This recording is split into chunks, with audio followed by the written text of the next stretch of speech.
তো ফাইনালি এত চিরুনি তল্লাশি করার পর এই একটা জামা খুঁজে পেয়েছি আমি, যেটা পরেছি অলরেডি আমি। তো দেখতেই পাচ্ছ আমার সাজগোজ। একটা ইনভিটেশনে যাচ্ছি, মানে এটা হচ্ছে আমার ছোটো মামার ছেলের বার্থডে হয়ে গেছে 14 তারিখ ফ্রাইডেতে। তো আজকে হচ্ছে মেন খাওয়া দাওয়া, এছাড়াও কেক কাটিং এসব থাকবে। তো এখানে আমি আর আমার দিদি একদম রেডি হয়ে গেছি। আমিও একটা জামা পেয়েছি, পরে নিয়েছি। তো দেখো কেমন লাগছে অবশ্যই জানাবে। আর মাকে দেখাতে পারলাম না, অন্যান্য ভিডিওতে নিশ্চয়ই তোমরা দেখতে পাবে মাকে। তো আমরা তো রেডি হয়েই গেছি, এবার তো আমরা বেরোবো। তো দেখতে থাকো ভিডিওটা, কেমন লাগলো কিন্তু অবশ্যই জানাতে ভুলো না। কেক কাটার জন্য বার্থডে বয় একদম রেডি।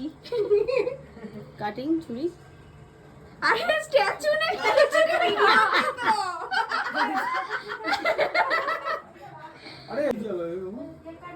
ক্যান্ডেল, এটা ম্যাজিক ক্যান্ডেল।